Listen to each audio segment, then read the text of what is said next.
My loving son trapped me here in the year of our Lord 1898, so, almost 400 years.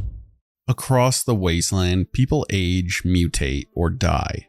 But a rare few don't. These are the ones who outlast centuries, surviving every bomb, plague, and disaster that the world throws at them. Some were changed by science. Others were kept alive through technology or accidents that nobody could repeat. They've seen empires rise and fall, and they remember a world that everyone else only hears about in old holotapes. In Fallout, immortality doesn't always mean power or peace. For most of these people, it's a curse that keeps them trapped while everything and everyone they've ever known disappears. Some have used their long lives to build new civilizations, or at least protect what's left of humanity. Others turn bitter, watching the wasteland destroy itself again and again. From ghouls who've survived since the bombs fell, to scientists who found ways to live far past their time. These are the Immortals of Fallout, the ones who can't die from age, no matter how much time passes. Well, as far as we know. I will say that we didn't place all the Immortals or long-living people in this video. That would basically be every ghoul or mutant in the series that still has their mind. But we wanted to showcase some of the more interesting ones. So if someone isn't here, that's probably why. Also, real quick, I just wanted to let you guys know that we just recently started a Discord, and you can find a link to that in the description. So if you want to join, that'd be pretty cool. We'll just be discussing Fallout and our videos and building a cool little community around the series. We'll also be able to interact with you guys a lot better over there. Anyways, sorry for stealing your time. Enjoy the vid, guys. The Cabot family doesn't look like anyone else in the Commonwealth. They live in a pre-war mansion in Boston called Cabot House, hidden behind secure walls and old technology.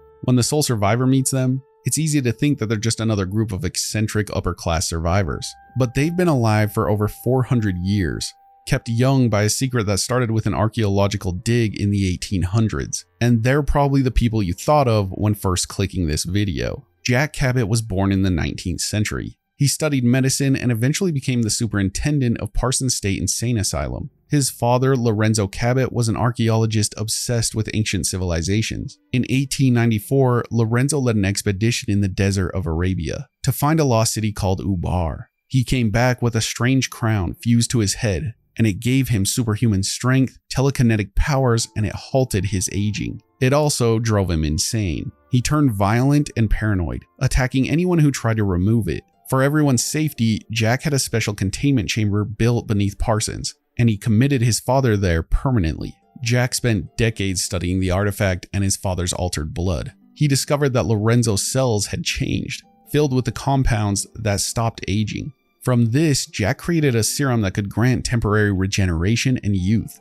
As long as the doses continued, aging would stop completely. Jack, his sister Imogene, and his mother Wilhelmina began taking the serum. They used it to stay young while keeping Lorenzo imprisoned. To hide their immortality, Jack staged fake deaths over the years, inheriting his own fortune by posing as a new relative every few generations. While Lorenzo's mind broke under the crown's influence, Jack's obsession became with curing him. Every century brought new tests, new failures, and deeper isolation. When the Great War hit in 2077, Jack and his assistant Edward Deegan rushed to Parsons to reinforce Lorenzo's containment. The radiation exposure turned Edward into a ghoul, but Jack saw that as an advantage, one loyal helper who would never die. Over 200 years later, Jack still runs Cabot House like time never passed. Inside, his work hasn't changed, studying his father's blood, guarding the secret of the serum, and sending Edward to handle his business outside. Jack is convinced the relic originated from an ancient civilization beyond Earth that may have influenced early humanity. To him, understanding those precursors is the key to restoring the world. He genuinely believes science and discipline can rebuild civilization,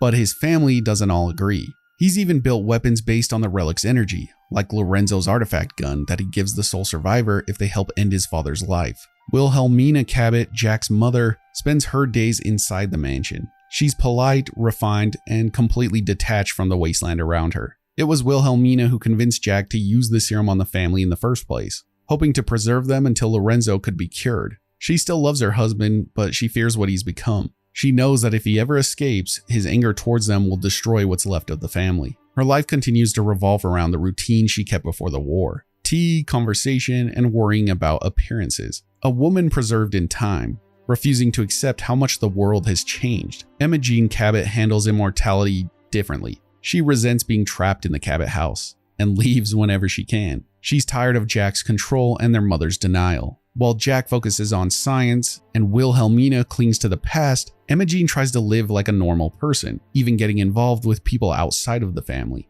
She's also begun to believe that Jack isn't trying to cure their father anymore, that the serum's power has become his real obsession. Jack has to constantly send Edward to find her when she disappears, turning their relationship into a loop of rebellion and rescue that's lasted for centuries. Then of course we have Lorenzo Cabot, still locked away in Parsons State Insane Asylum. His mind is sharp but twisted, and the crown amplifies his psychic powers. He claims the artifact connects him to a civilization that existed before humanity, a race that left behind knowledge too advanced for modern science to understand. Even from inside his cell, he can reach out and influence others. Through the years, he's gathered followers, raiders and mercenaries who act under his mental control, trying to free him. He believes his family betrayed him and fed off him like vampires, to just stay alive through his blood. If released, he hunts them down without hesitation, using bursts of telekinetic energy to kill. The sole survivor can choose how this story ends. Siding with Jack and killing Lorenzo ends the family's long secret. The serum supply runs out and Jack begins to age rapidly. Wilhelmina dies soon after, unable to survive without it. Emma Jean also starts to show her true age. Jack admits that he'll try to continue his work, but he knows that time is finally catching up to them. If the player frees Lorenzo instead, he kills his family, proving that Jack's fear was justified. But in return, he rewards the sole survivor with an endless supply of his serum, the same substance that kept the Cabots alive for centuries. Jack Cabot is still out there after the events of the quest, sometimes traveling the Commonwealth with Edward. He talks about organizing a new expedition to search for more precursor sites, including ones he suspects exists in the Mojave. Even after everything, his focus hasn't changed. He keeps pursuing the same idea that ruined his family, a belief that knowledge can conquer anything, even death. The Cabot's immortality is a lot different from the rest of the people left on this list. It's possibly the byproduct of alien science, a discovery that turned a brilliant family into prisoners of their own creation. The serum stopped their bodies from aging, but it froze their lives in place. Each of them, the mother clinging to old manners, the sister trying to feel alive, and the father raging in his cell. They're all trapped in the same century-long experiment, unable to escape what they became. They might have conquered time, but they couldn't escape themselves. I'm just looking for the mayonnaise. Maybe you could grab it for me. Second shelf, right next to the pudding. That's not funny. That's not funny at all. What kind of horrible person would say that to a kid stuck in a refrigerator? Besides, I ate the pudding a long time ago. Billy Peabody was just a normal kid before the bombs fell. He lived in Quincy with his parents Carol and Matt Peabody. His life was fairly simple. He collected baseball cards, played with his dog, and had a friend named Cindy who lived nearby. On the day the sirens went off, Billy wasn't home, but he did hear the noise, saw the chaos, and did what any scared kid would do. He GTFO'd and hid. The closest place he could find was an old refrigerator. He shut himself inside and waited for it all to be over. The bombs fell, the world outside burned, and then everything went quiet, but Billy never came out. The fridge had no inside handle, and he was trapped there. How did you end up in there? I hid in here to get away from the bombs, but there isn't a handle on the inside, and it's really dark in here. The bombs were over 200 years ago. You're that old? I don't know how long I've been in here. That's how he stayed for over 200 years. When the sole survivor finds him in Fallout 4, he's still that same kid. Not as an adult or a skeleton or even a feral ghoul. Just Billy, still alive, still talking, and still waiting to see his parents again. Billy's story breaks almost every rule we understand about ghouls. He didn't eat and he didn't drink. Bro didn't even breathe fresh air. He also clearly didn't age. Every other ghoul in the series shows signs of needing at least some kind of sustenance, even if it's just radiation. Harlan from New Vegas said he had to eat rad roaches and drink condensation to survive. Kent from Fallout 4 still eats and drinks. Even Initiate Clark from the Brotherhood was stealing food to feed feral ghouls because he believed they could get hungry. Yet Billy didn't need any of that because he's the David Goggins of his time. He is simply him. I'm just being a bitch.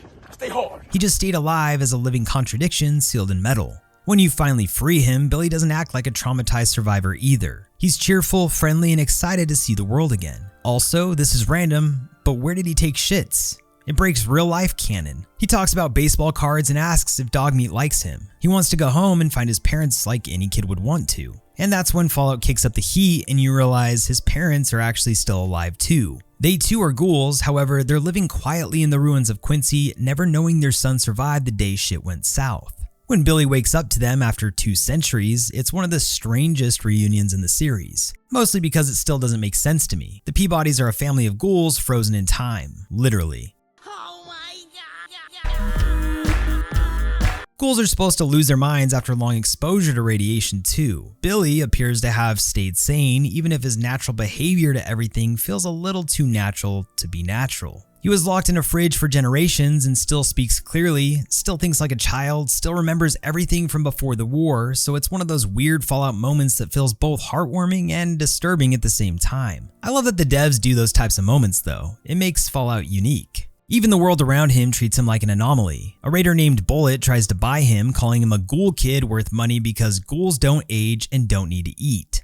Oh my god, they want Billy! Bullet's actually right about that. At least in Billy's case. It's as if Billy is proof that some ghouls are immortal in the truest sense. Not just ageless, but almost beyond biology. This kid has been sitting there since the world ended while civilizations rose and fell around him. Billy's story also raises questions about the ghoulification and what it really is. If it can stop aging, stop hunger, stop breathing, where does life end and undeath begin? It's easy to see why fans argue about how he could have survived that long. Some point to radiation keeping him in a state of suspended animation. Others think the fridge somehow shielded him while still giving him trace radiation to sustain his mutation. Fallout never explains it, and maybe it's better that way. Sometimes it's not about the science, but it's about what the story represents. Billy Peabody is the first person you meet in Fallout who's been alive since the day the world ended. Not through cryogenic sleep exactly, but through pure survival. He's living proof that Fallout's world isn't just about who died, but those who couldn't. And people or things like him are the reason we made this video.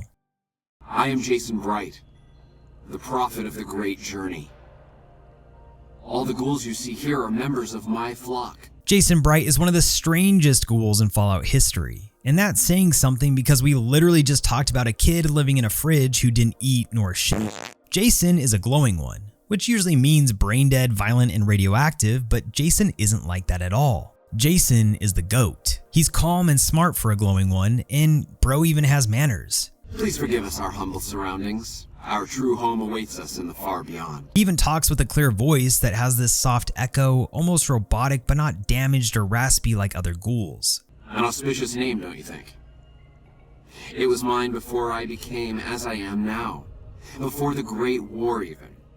Truly does the Creator author a destiny for each and every one of us. Before the Great War, Jason says his last name really was Bright. He took it as a sign that he was chosen for something greater. After surviving the bombs, he started having what he called visions. He said a being called the Creator spoke to him and showed him a sacred place called the Far Beyond. In his mind, that was where ghouls would finally be free with no more humans judging them, no more pain, and just peace and in bliss. Over time, he built a following around that belief. They called themselves the Bright Brotherhood, and they treated Jason like a prophet. Their home wasn't anything fancy, but was the old RepCon test site, a pre-war rocket facility. The Bright Brotherhood's goal was to use the rockets to fly to the far beyond. In reality, it meant blasting themselves into space or maybe into the side of a mountain. Nobody really knew for sure, but Jason believed it was destiny. He said the Creator wanted it this way, so he wasn't going to change the plan. Even when things went bad, like when demons, which were really nightkin, invaded the lower levels and killed several of his followers, he still refused to give up.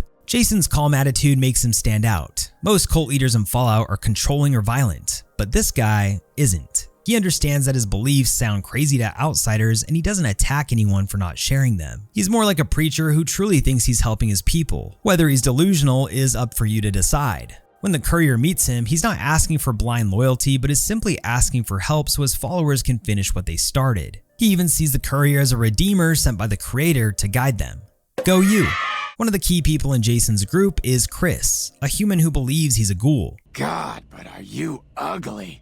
Chris helps repair the rockets and is actually the reason they work again. Jason knows Chris isn't really a ghoul and that the radiation from the trip would kill him, but he keeps that secret. He tells himself it's the Creator's will and plans to name Chris the Saint of the Great Journey once it's over to ease his pain. It's one of those moments that makes Jason's character complex. He's lying, but not really out of cruelty. He genuinely wants Chris to feel like he served a purpose. Jason's faith also changes how he views humans. At first, he keeps his distance because ghouls have been hunted, hated, and killed by humans for years. But after the courier and Chris help him, he starts to believe there's hope for mankind again. He even thinks their kindness is the creator's way of redeeming humanity. Still, the guilt of lying to Chris never really leaves him. And you can tell that even for someone as devoted as Jason, the idea of eternal purpose doesn't make every decision easier. When the courier clears out the Nightkin and helps with the rocket preparations, Jason and his followers finally finish their work. They gather inside the rocket bay, surrounded by the light coming in from the ceiling, and Jason delivers one last speech about faith,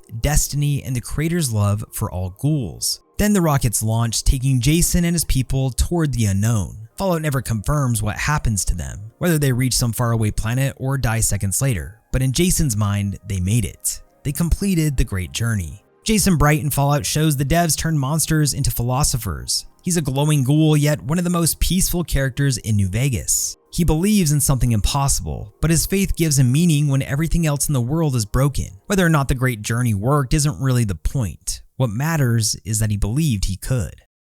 The think tank started out as the Big Mountain Executive Research Council, a team of the most advanced scientists in the United States before the Great War. They worked inside Big Mountain, or Big MT, a massive research facility that handled everything from weapons to robotics to biology. There was nothing stopping their work, no rules to slow them down. When the bombs fell, they didn't even stop then. They saw it as a chance to start over. Using the auto dock in their lab, they removed their brains, spines, and hearts and placed them into robotic shells so that they could live and work forever. They also stripped out emotions and pieces of their memories to stay focused, and it worked. They became functionally immortal, but the process slowly took away what made them human. Their brains are now sealed inside metal life support units that never age or decay.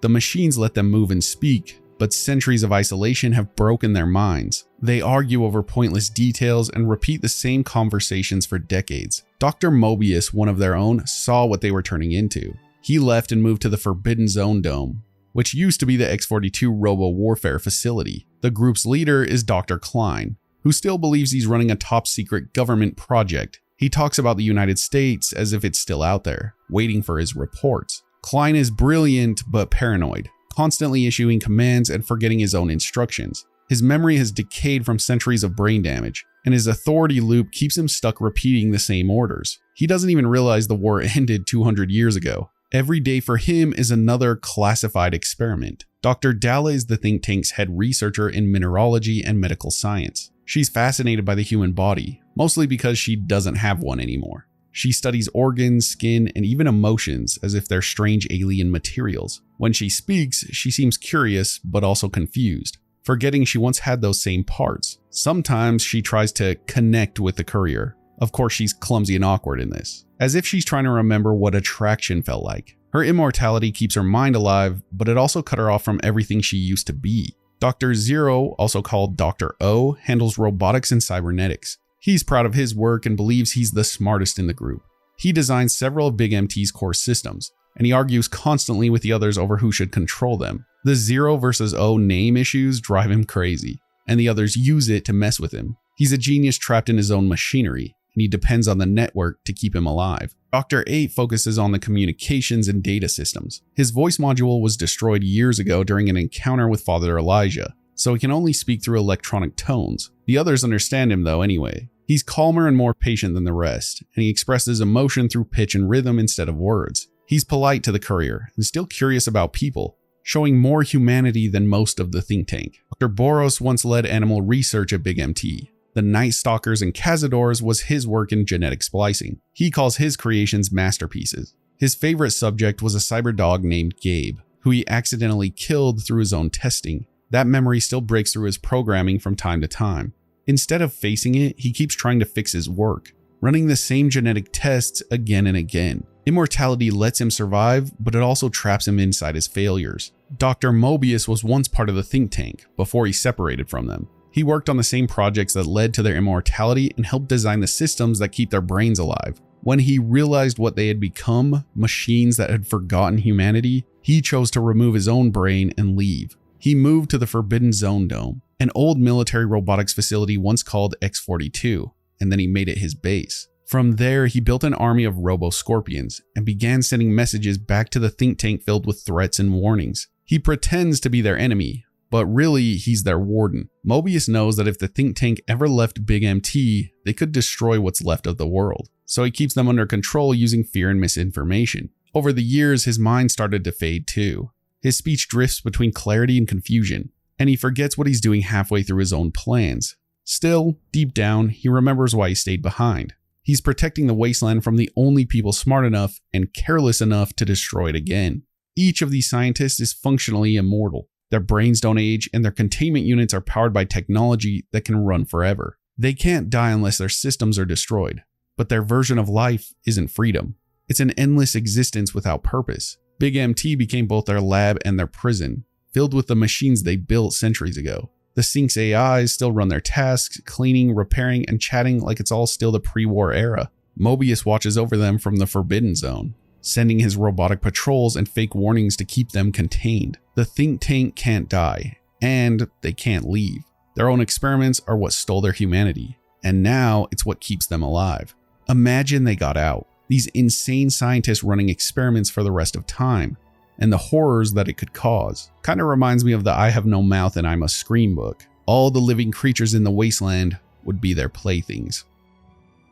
Valery Barstow was meant to be the overseer of Vault 88, a Vault-Tec facility that was still under construction when the bombs fell. She was already at the site when the alarm sounded and never got out. The unfinished vault sealed around her, trapping her underground for more than 200 years. In that time, the radiation turned her into a ghoul, but she never went feral.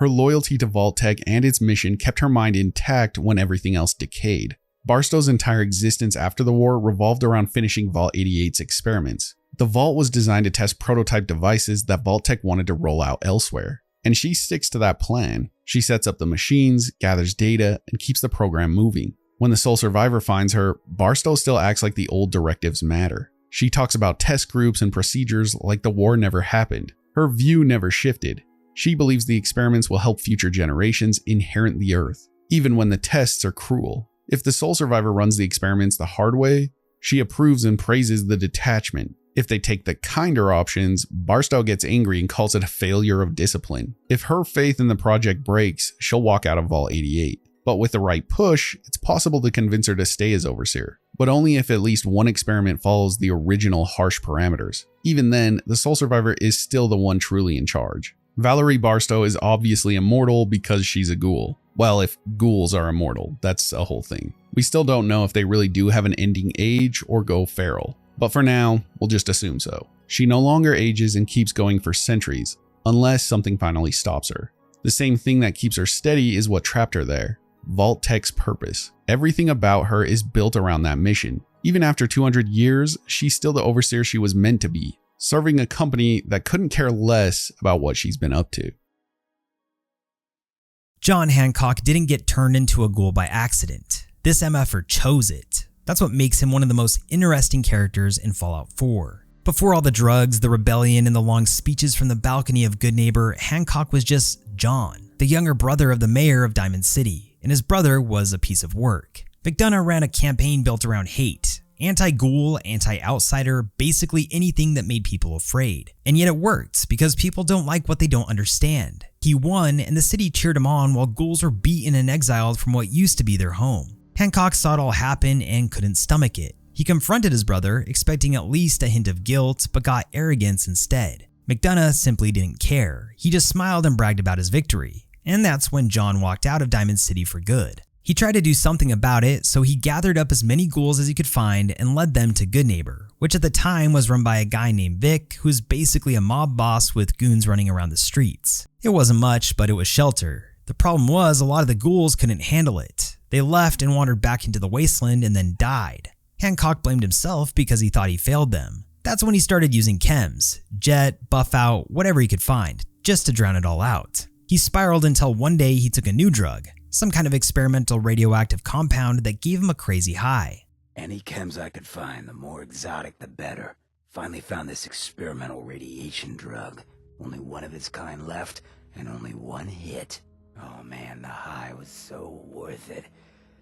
Yeah, I'm living with the side effects, but hey, what's not to love about immortality? It also completely burned his skin, killed his hair, and turned him into a ghoul. But instead of freaking out, this guy just accepted it. He looked in the mirror and said, fine, this is who I am now. And this makes sense because it fits his mindset. He'd rather live as a ghoul than look like the kind of human his brother had become. But even after that, Hancock kept falling. The lowest point came when he saw a drifter get murdered by Vic's men right in front of him. He did nothing to stop it, and that moment broke him. He realized he was no different from the man he hated, standing by while someone innocent died. Now, as a drug user, this is where he went on another drug bender so heavy that he blacked out for days. And when he woke up, he was lying on the floor of the old state house right next to a set of clothes that once belonged to the original John Hancock. You know, the revolutionary guy who signed the Declaration of Independence? Yeah, that one. That's when something clicked in his head. He smashed open the display case, put on the coat, and decided to take the name as his own. If the real John Hancock stood up against tyranny, then this new one could too. He rounded up a group of drifters, convinced the synth gun dealer Cleo to arm them, and trained them in secret until the time was right.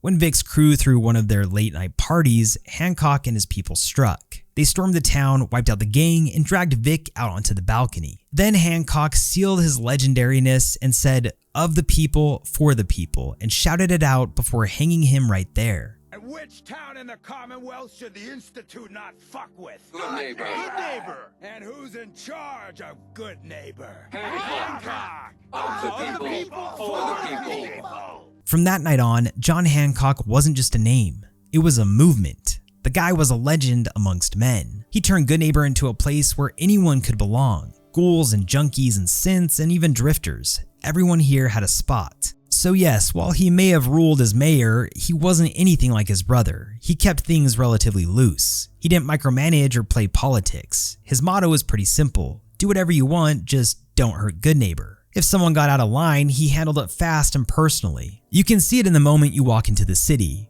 When Finn tries to shake you down, Hancock stabs him in the gut without a second thought, then apologizes like it's just business. This is me we're talking about. Let me tell you something. Now why'd you have to go and say that, huh?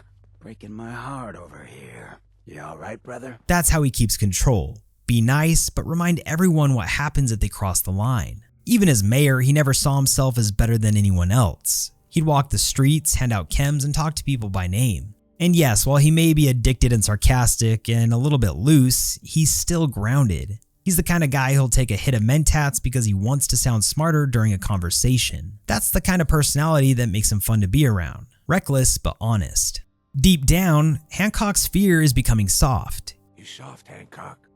He worries that sitting behind a desk has turned him into the same kind of pampered leader his brother became. That's why he sometimes leaves Goodneighbor to travel with the sole survivor. He calls it honing the razor, trying to stay sharp and prove to himself that he's still the guy who fought for the people. What's your story, Hancock? His backstory is full of contradictions. He's ruthless but moral, and violent but kind, addicted but self-aware. He's the rare kind of Fallout character who doesn't hide his flaws but just owns up to them. To him, being a ghoul isn't a curse because it actually represents freedom. It means he doesn't have to pretend to be anything he's not. What makes Hancock fit the idea of people who never died is that his transformation wasn't about survival, it was about choice. He didn't run from decay, but in fact, he embraced it. He became the thing everyone else feared and turned it into power. 2 centuries after the bombs, he's still wearing the red coat and still running Goodneighbor. And more importantly, he's still living by one rule: everyone deserves a place to belong.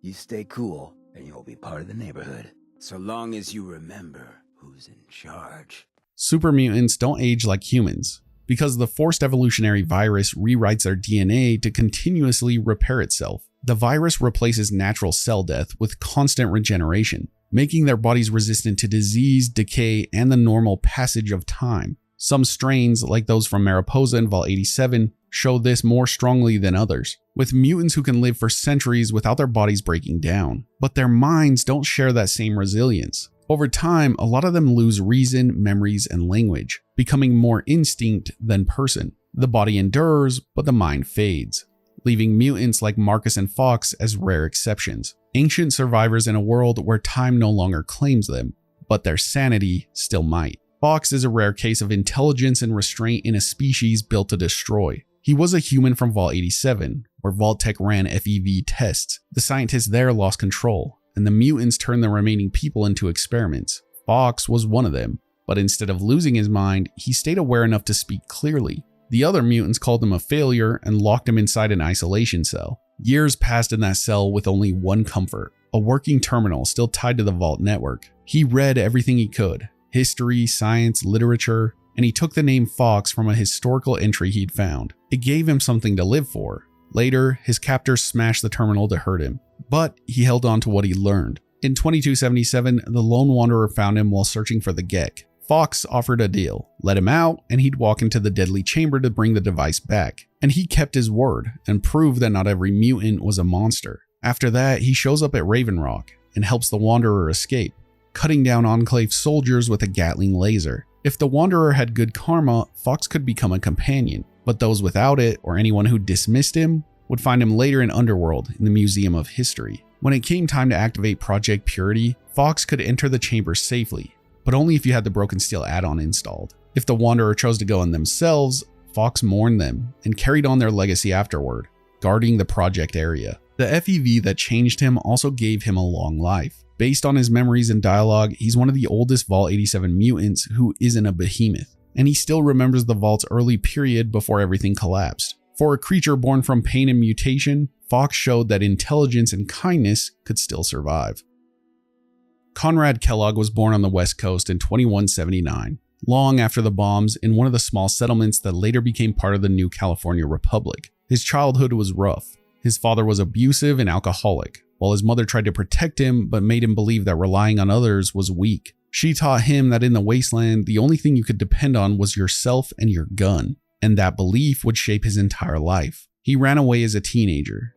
He wanted a better life, but what he really did was run from the guilt of not being able to protect his mother. He joined raider gangs to survive and learned to fight and steal. Those early years hardened him, and he grew into a man who believes kindness got you killed. He became a mercenary for hire, taking any contract, no matter what it involved. One of those jobs, the killing of a man named Valdez, made his name known across the West. The job brought him to San Francisco, where the She hired him as muscle. In the hub, he met a woman named Sarah. He married her and they had a daughter named Mary. For the first time, he had something like peace. But the wasteland doesn't let peace last. His enemies found him, killed Sarah and Mary, and left him alive to suffer. His family was gone, and so was the last bit of good left in him. After that, he headed east. He left everything behind, the NCR and the She. He became colder and stopped caring who got hurt as long as he survived. By the time he reached the Commonwealth, people already feared him. He never failed a job.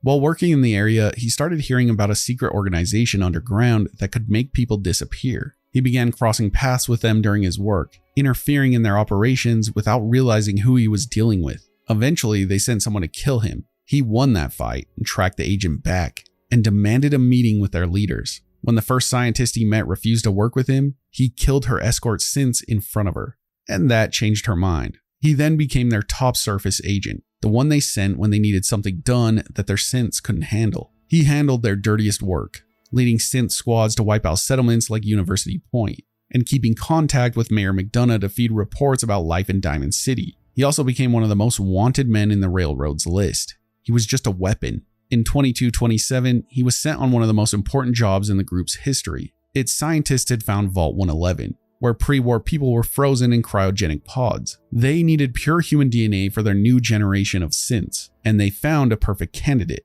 a baby named Sean. Kellogg led the team into the vault, opened the pod, and when one of the parents refused to give up the baby, he shot them. He ordered the surviving parent to be refrozen, and the scientists later cut life support to the rest of the vault. He took Sean back underground, and the boy's DNA became the base for the Gen 3 synths, the first synths with real human cells. Not long after, the organization began upgrading Kellogg with cybernetic implants. His body became part machine. His brain and limbs were replaced or reinforced. These implants slowed his aging almost completely, letting him live over a century while still looking like a man in his 40s. The cybernetics also improved his reflexes and included a brain implant, the cybernetic brain augmenter. This is what Dr. Amari later used to extract his memories. Over time, he became more machine than man, but he didn't care. Survival was all he ever cared about. By 2287, he was over 100 years old. He was given another mission, to find and kill Dr. Brian Virgil, a scientist who had escaped the glowing sea. and then he set up a base at Fort Hagen while recovering from wounds he'd taken on the way there. That's where the sole survivor finally found him.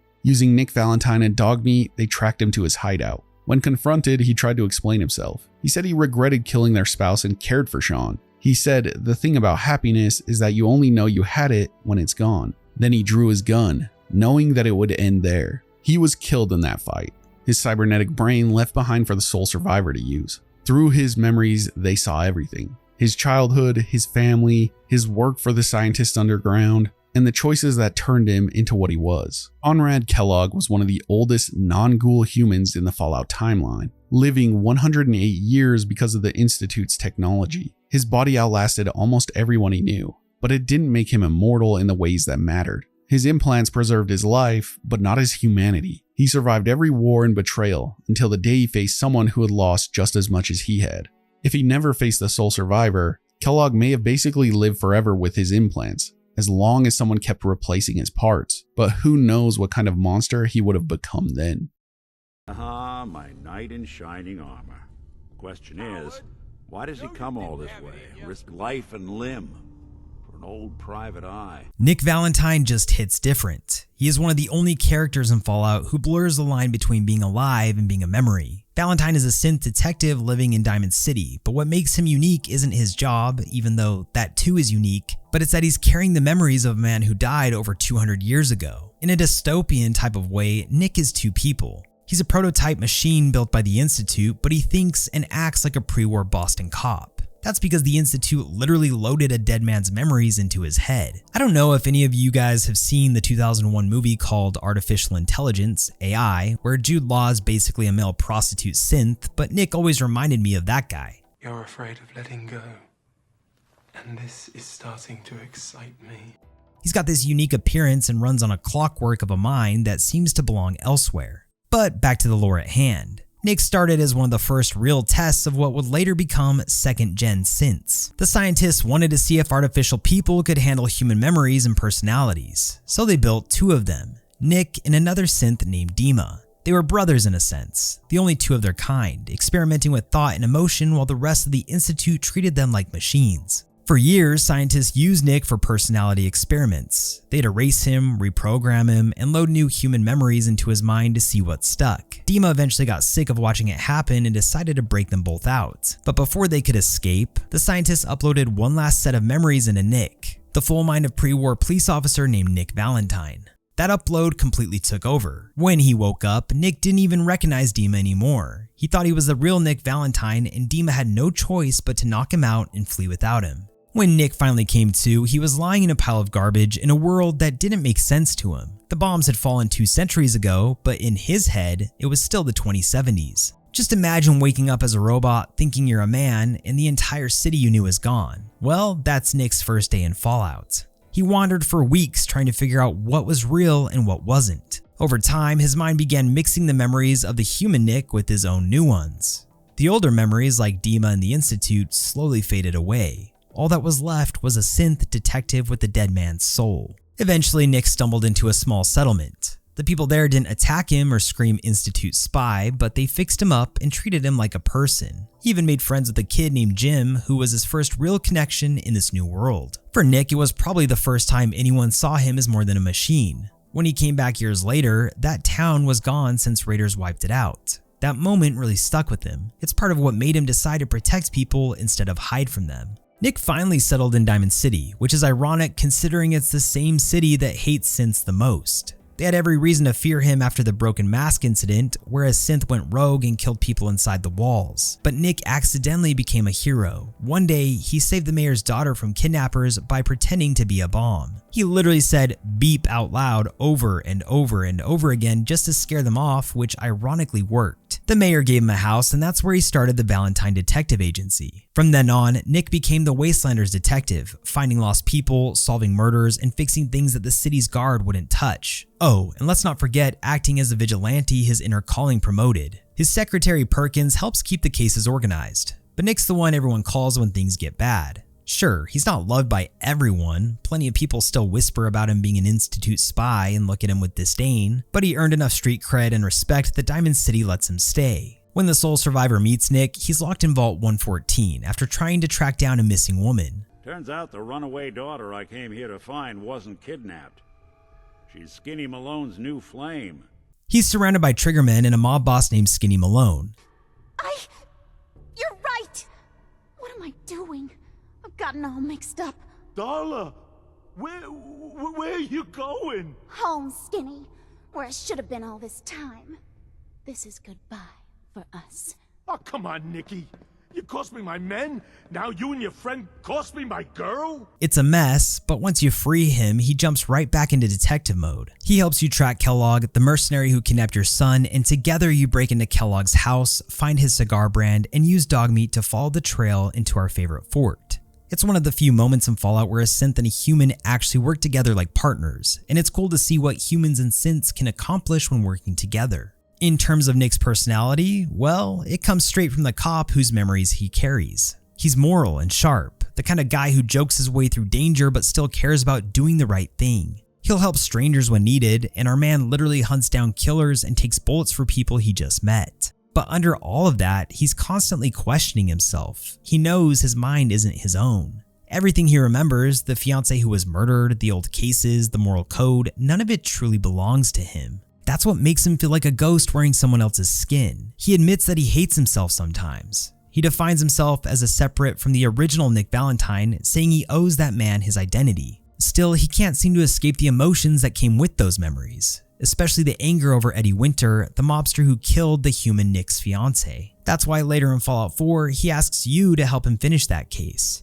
Even after 200 years, he's still chasing closure for someone else's life. In the Far Harbor DLC, Nick meets Dima again, the brother he forgot. That scene is wild because Dima instantly recognizes him, but Nick doesn't feel the same. He kind of acts like a kid who's meeting a long-lost uncle for the first time, where he's polite but cold, trying to process the fact that he used to be someone else entirely. It's another badass detail in Fallout's crazy lore that shows Nick's biggest struggle isn't surviving the wasteland, it's figuring out who he really is. Nick Valentine represents a different kind of immortality in Fallout. He's not alive because of radiation, and he's not human because of flesh. Nick is simply in a constant state of limbo. He's only alive because someone else's memories refuse to die. He's literally walking proof that identity can outlive the body. His reality is nonetheless a reality, even if it's somewhat recreated. Nick is a man who was killed before the bombs fell and is still solving crimes 2 centuries later through the machine that remembers him. If ghouls are people who can't die physically, then Nick Valentine is a person who can't die mentally. He's a collection of memories that refuse to fade, still fighting for justice long after his own time ended. That's what makes him one of the most human characters in Fallout, and he's not even human. Cog lives up in Acadia, the synth refuge hidden in the mountains of Far Harbor. He's not a fighter, nor a preacher, and isn't part of a faction or someone with a hidden agenda, and definitely not a leader, just a guy trying to exist in peace. He runs a small shop there selling odds and ends, including some solid gear like recon marine armor and adhesive shipments. What makes Cog interesting isn't what he sells by any means, but what he represents. He's simple. You are simple Jack. He's one of the many synths who broke free from the Institute but doesn't really know what that freedom means. His memories were wiped, so he doesn't remember who he was before. He's just Cog now, a blank slate trying to build a life from scratch. The only person he really connects with in Acadia is Jewel, another synth who also had her mind erased. They understand each other in a way that others can't. Two people with no past trying to create a future of whatever's left. Cog doesn't talk much about deep things, but you can tell he values stability. After everything he's been through, running a quiet shop probably feels like a luxury. Marcus is one of the oldest and most well-known super mutants in Fallout's history. We don't know basically anything from his human life, but what we do know is he was one of the first transformed at the Mariposa military base during the Master's experiments with the forced evolutionary virus. He never regretted what happened to him. He saw being a super mutant as an improvement, stronger and immune to disease, no longer weighed down by the pettiness that usually caused people to destroy themselves. Under the Master's unity, he served with purpose. He believed in the Master's vision of ending human conflict through forced evolution. To him, it was a chance to create peace in a world that couldn't find it alone. When the Vault Dweller destroyed the cathedral and ended the Master's life in 2161, everything he believed in fell apart. At first, Marcus hated the Vault Dweller for taking away his leader, But over time, that hatred turned into respect. He realized that if more people fought for what they believed in the same way the Vault Dweller had, maybe the Master's plan wouldn't have been needed. Without the unity, he had no direction. Wandering the wasteland, he eventually met Jacob, a Brotherhood of Steel knight. The two fought for days without stopping, neither willing to give up. Once they were too tired to continue, they started laughing at how pointless it was. Instead of enemies, they became allies. Marcus saw something in Jacob, a human who didn't see him as a monster. They traveled together and spent their days trading stories, learning from each other as they crossed New California. As they traveled, wanderers began following them for protection. Seeing an opportunity to help, Marcus led the group to an abandoned uranium mining town he knew from old maps. There, they founded Broken Hills in 2185. Jacob stayed through the first winter. Then he said his goodbyes, and the two never met again. The mutant stayed on as mayor and sheriff. Broken Hills became one of the few towns where humans and ghouls lived alongside his kind. He kept order and managed trade with places like Vault City, doing everything he could to build something that would last. Even with all his work, old grudges came back. Jealousy and fear crept in over time. It reminded him of the Master's dream,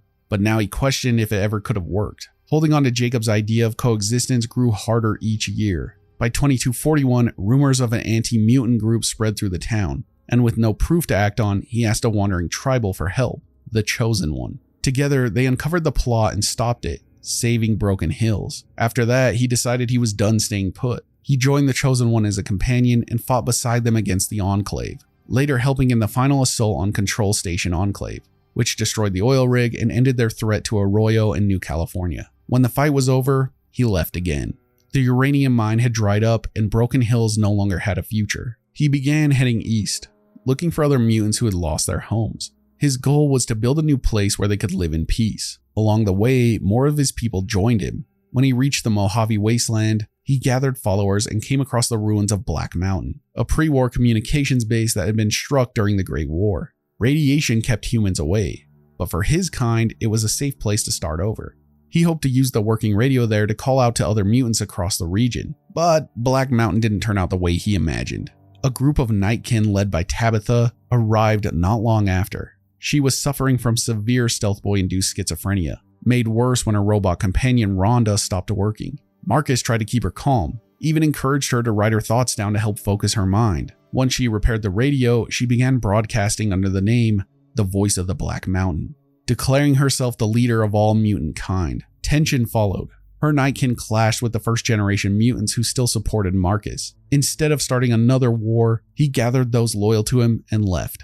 Before leaving, he destroyed the radio transmitter to stop her broadcasts. But not long after, Raul Tejada, who is also on this list, arrived and repaired it, only to then be enslaved by Tabitha to keep her broadcast station running. Marcus kept his group moving until they found an old ski lodge near Mount Charleston. He named it Jacobstown in honor of his friend. It became a peaceful home for mutants and Nightkin who wanted to live away from violence. He became mayor again, trying to prove that people and mutants could live side by side through trade and cooperation. The town raised crops and herded bighorners while avoiding the wars surrounding New Vegas. In time, he invited Dr. Henry, a former Enclave scientist, to set up a lab in Jacobstown. Henry worked on finding a cure for the Nightkin's schizophrenia, with help from his assistant Calamity. His research drew other Nightkin to the town, including Keen, who grew more frustrated each day waiting for results. By 2281, that tension was rising again, and Marcus had to hold the community together before it fell apart. He went from fighting for the Master to leading towns across 2 wastelands.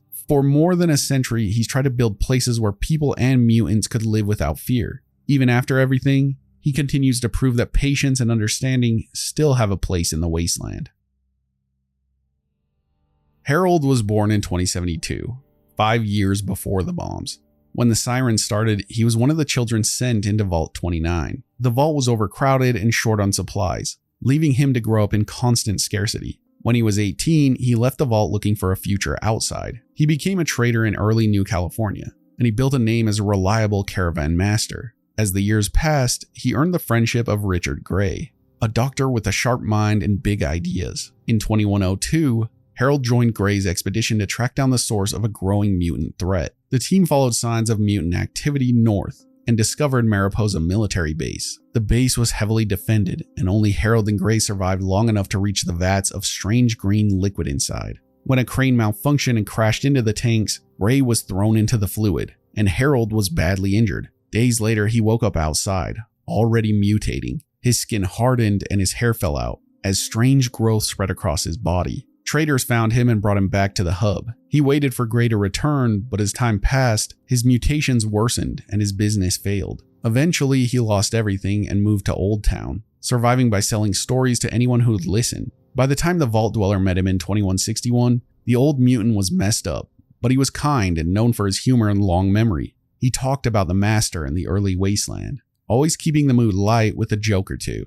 After the Vault Dweller's time, he moved on again. A small sapling began growing from his head, and he named it Bob. At first, Bob was harmless, but eventually it kept growing, slowly changing his body even more. By 2238, he settled in Gecko, a small ghoul town built around an old nuclear power plant. The ghouls there welcomed him, and he helped them run the reactor and keep peace with the nearby Vault City, which hated ghouls. He became Gecko's foreman, and with help from the Chosen One, he kept the town safe. When the Chosen One repaired the plant, Harold gained the town's gratitude and a new sense of pride. Years later, he set out once more. Bob's roots were spreading deeper into him, and he hoped to find someone who could help him. His search eventually took him all the way across the country to the capital wasteland. By then, Bob had grown massive, and Harold could barely move. When he stopped to rest, Bob's roots dug into the ground and held him there. He was part of a tree now, and around him, the barren land began to bloom, creating a small green paradise, and it was called Oasis.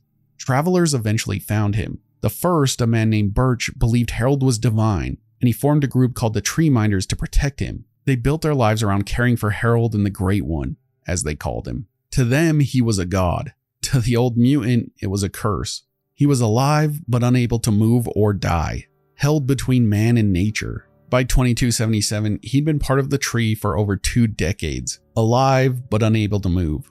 When the lone wanderer found Oasis, he greeted them the same way he'd greeted everyone for years, with that same humor and wariness. He asked them to end his life. The Tree Minders were divided on what to do. Birch wanted to limit Bob's growth to protect Oasis, while Laurel wanted to spread his seeds across the wasteland. Harold didn't care about sides anymore. He said he was tired of being held in place, feeling each root dig deeper while he stayed alive. The Wanderer could grant him peace or convince him to keep living, either by containing Bob or letting him spread freely. Whatever choice they made, that moment closed his story, one that had started before the Great War and lasted over 2 centuries. In the end, the man who had seen the rise and fall of civilizations was no longer just human. He'd lived through the bombs and everything that came after, surviving in every way except the one that mattered most, being free.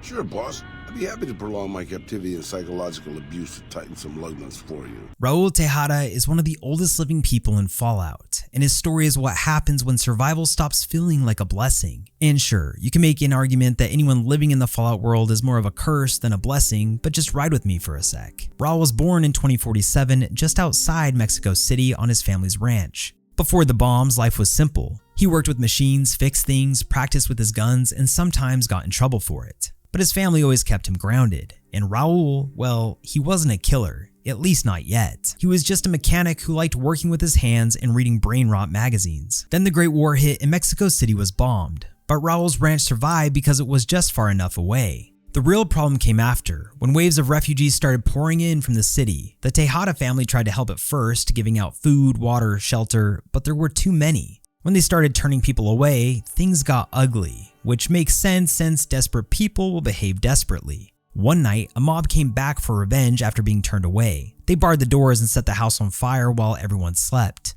Raul and his little sister Rafaela were the only ones who made it out alive. Everyone else, his parents, siblings, and grandmother, died inside. After that, Raul and his sister were on the run with little time to mourn. The people who attacked them wanted revenge for the ones Raul had shot defending their home. They even went so far as to put a bounty on his head. He promised Rafaela he'd take her to Mexico City to see the vaqueros, cowboys, but when they got there, the city was a radioactive ruin. They scavenged what they could, living like animals, and that's when Raul started getting sick from radiation and noticed the early stages of ghoulification. While scavenging one day, he found an old costume shop and grabbed a vaquero outfit to use for bandages. But when he came back, Rafaela loved it. She laughed for the first time since her family died, and that was enough reason for him to keep wearing it. Over time, his reputation spread and people started calling him the ghost of Mexico City. a gunslinger in a cowboy hat who never missed and couldn't die. The legend kept trouble away, but it also brought challengers looking to test him.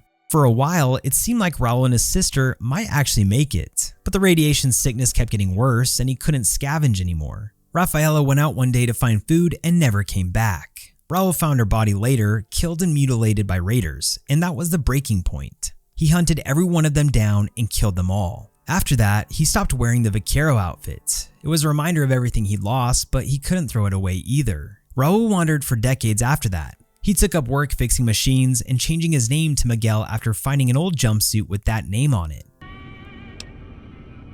Probably because it used to be Miguel's. Whoever he was.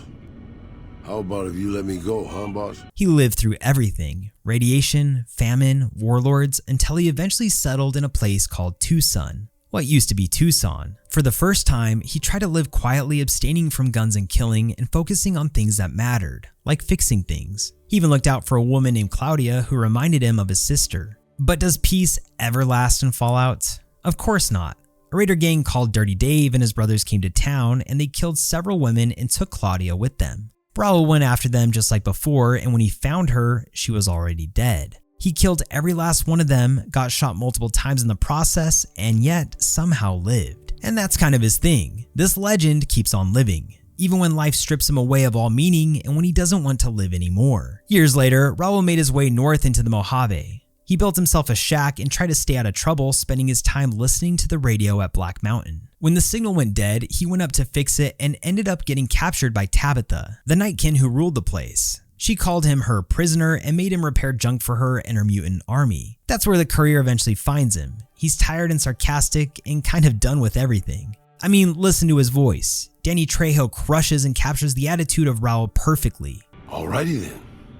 I'll just head out, alone, by myself, into the dangerous waste. Underneath all his dry humor, Raul's story is one of long stretch of loss. He's seen his family die, his sister murdered, Claudia taken from him, and every home he's tried to build eventually destroyed. He has been held captive and looks like he's seen some absolute crazy shit, and yet he persists. He's witty, intelligent, and still kind to people, but he carries that guilt everywhere he goes, and you hear that in his voice as well as see that in his appearance. Or maybe that's just the dated graphics. Even still, when you travel with him in New Vegas, you realize he's not afraid of dying, but is afraid of wasting what's left of his time. By the time you meet him, he's over 230 years old. He jokes about his knees, about arthritis, and about being a walking corpse, but there's a lot of truth underneath that humor. He's a man who's outlived everyone and everything he ever cared about. And the worst part is, he didn't ask for it. His survival is just something that keeps happening. Raul was the definition of someone who never died. He's lived through generations of horror, watched humanity repeat the same mistakes over and over again, and still finds reasons to keep going even when being captured by this thing.